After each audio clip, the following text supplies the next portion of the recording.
مش عارف لسه. لا مش عارف، يعني قصدي الاجواء يعني مختلفه. هي الفكره يعني انت جايب جمعيه عموميه ادتك اكتساح وتشعر ان لك ان الجمعيه لك دين في رقبتك بالنسبه لهم. فكان اذا كان معايا 2 3 مليون جنيه يبقى الاولويه ان انا ما كانوش اولا هينفعوه في حاجه في الصفقات، ثانيا كان عايز بسرعه يعمل حاجه يقول للجمعيه دي انا متشكر، مشاكلكم اللي كنا بنناقشها انا جاد في ان انا احلها.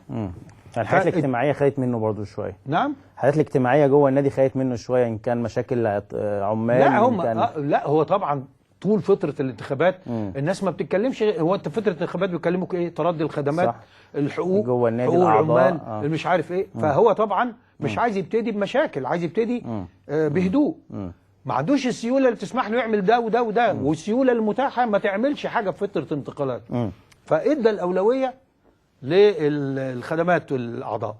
لما جات له القدره الماليه في الصيف لا اشتغل بقى بالقوه الحقيقيه بتاعته، بتاعت النادي الاهلي، بتاعت الناس اللي فاهمه فيه. النادي الزمالك دلوقتي يعني الراجل العادي في الشعب يحس ان هو اقوى تاثيرا دلوقتي من النادي الاهلي. طبعا اعتراف صحيح. طبعا. ما هو في برضه من احد الكلام الاعلام الاحمر وهو هذا كلام وليس له وجود. شاور لي على الاعلام الاحمر يا كابتن حازم. لا طول عمري شاور لي. طب قول لي عمري يا فندم. يا فندم قول لي. ما هو موضوع احمد الشيخ مثلا يا فندم، فين الاعلام احمد الشيخ ايه؟ فين الاعلام الاحمر اللي بيدافع عنه؟ ده مؤسسه بالكامل باصداراتها بكل اطيافها واخده موقف من النادي الاهلي. مؤسسه كامله مش جورنال. يعني حاليا الزمالك اقوى تاثيرا من النادي الاهلي. مش حاليا. لا حاليا. لا مش حاليا. صدقني بس يعني ما اقول لك من 3 4 سنين كان كده الكلام. نفس الشيء بس حسن حمدي وكان خطير. ايوه نفس الشيء. ده حسن حمدي كان بيتهاجم جوه الاهرام هجوم.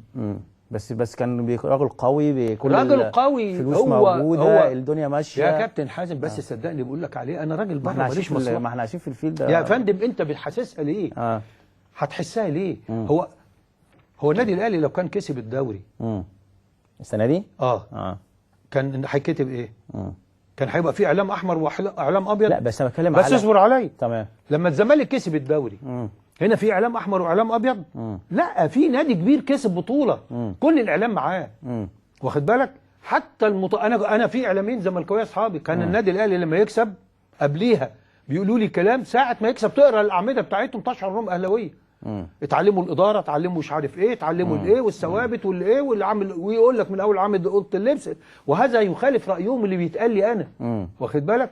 لكن المهنيه تقتضي ان يكون منصفا ساعه الانتصار، هيديك حقك. طب انا لما تسالني عن نادي الزمالك هقول لك ايه؟ انا اعلام ابيض؟ مش اعلام ابيض، لكن هقول لك لا، عاملين شغل 10 على 10. صح. استاذ مرتضى منصور حقق نجاحات شديدة على المستوى الاداري والمستوى الرياضي والمستوى الاقتصادي. حقق. صح. ان ما قلتش كده ابقى راجل، يعني الناس تصدقني في ايه؟ صح. مش انفير، ابقى راجل بسبح عكس التيار. فهنا ما فيش اعلام احمر، لكن الاعلام يبان عندما تحتاجه في الدفاع عن قضيه قد يكون لك بعض الحق فيبرز دورك فيها. غير موجود. عشان كده ده حتى قناه النادي الاهلي تلاقي شادي بيطلع يقول كلمتين، راجل يعني بحكم ان هو راجل يعني كان كابتن النادي الاهلي، لكن ما تشعرش ان يعني مش عايز اتكلم فيها لان طبعا شهادتي مجروحه. لا انت رايك ايه في لا انا شهادتي مجروحه. انا اسف ان انا تطرقت. لا معلش، اعفيني من دي. لكن انا طبعا يعني انت شايف ان حضرتك، بس ده كلام كبير، ان حضرتك مهندس عادل القيعي بتقول ما فيش منظومه اعلاميه للنادي الاهلي؟ لا، في ادوات. في ادوات بس ضعيفه. يعني انت بس ضعيفه. لا، انت كنادي اهلي لوحدك كده عندك الموقع. لا ما بس اصبر عليا. النادي الاهلي في الاهرام. ما هقول لك ادوات. لا ما فيش يا فندم. ازاي ما فيش يا فندم؟ طب ما تيجي بره الاستوديو.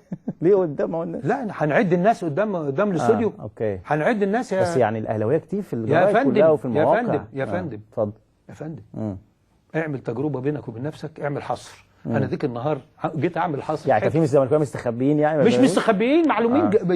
بس بيكتبوا للاهلي بس لما الزمالك كسب فبقى لا، هو بيكتب كمهنته. عواطفه فين؟ ده هو حر فيها. لكن مهنته لا، مش ممكن الاهلي هيكسب مش هيديله حقه. لكن عندما يكون هناك قضيه هتجد انه غصب عنه، مش قصده ينحاز.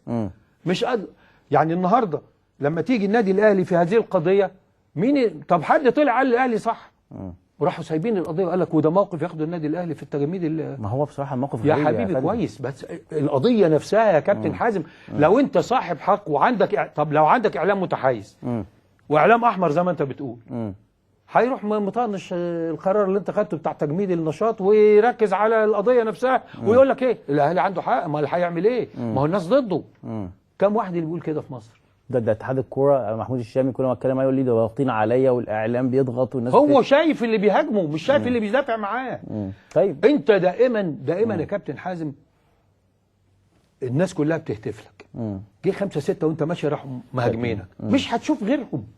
انت مش هتشوف غيرهم وهتتضايق منهم جدا. يعني انت عايز تفهمني ان النهارده اللي حصل للزمالك في تونس ده يعبر عن راي جمهور الزمالك؟ لا طبعا. طب ليه الناس مركزه؟ هم ما شافوش غير اللقطه اللي فيها اعتراض على حاجه فبيحصل تركيز عليها. لكن حقيقه الامر ان 95% من الجمهور الزمالك مبسوط من نادي الزمالك طبعا. ولا هنقول لا طبعا طبعا. في ناس متضايقه وفي ناس متضايقه في النادي الاهلي وفي ناس لو الاهلي بيكسب هتلاقي نفس الشيء. انجح اداره دلوقتي في النادي في مصر مين؟ بالنسبه لكل موقع كل واحد يتكلم على نفسه. بمعنى ايه؟ هتقول لي اداره الزمالك ناجحه، لازم اقول لك ناجحه. يعني انجح اداره مش ضروري انجح، ده مش ضروري مقارنات. ما هو انت دي مسميني يا فندم مش ضروري مقارنات. ماشي. لكن اقدر اقول لك ان اداره النادي الاهلي الان شافت حاجات كتير جدا وادت الاولويات المستحقه مكانها الطبيعي وهي جاده جدا في حل المشكله، بدليل ان عملت فريق كوره كويس دلوقتي. ولا انت شايف حاجه ثانيه؟ الاهلي هايل. الاهلي بتكلم في المقدمه عنده فريق كوره جيد واخد بالك. وفي وقت قياسي يعني كان ناس كتير بتراهن النادي الاهلي عشان يرجع يرمم نفسه 3 4 سنين عايز وقت قياسي وقت كبير يعني. بس دي معلومه حضرتك افاتني بيها موضوع الاعلام الاحمر قليل. لا ما فيش يا عم، لا ده انا كنت في دبي. انا اول مره اعرف الموضوع ده 2008 يا كابتن حازم، وهذه دعابه وانا بقولها لك بالاسم بقى يعني. استاذ عمرو خفاجي ركب معايا جنبي الاعلام الكبير ده طبعا على الطياره، انا جاي من اليابان ركبت الطياره رايح معزوم في سوبر عشان كان الكابتن ابو تريكه مرشح لاحسن لاعب في افريقيا هو ايديبايور فعزموني فرحت. الطياره جت عادتي جنب الاستاذ عمرو خفاجي. انا كان عندي خلفيه من كابتن شوبير عمرو خفاجي زملكاوي ملوش حل. ملوش حل يعني.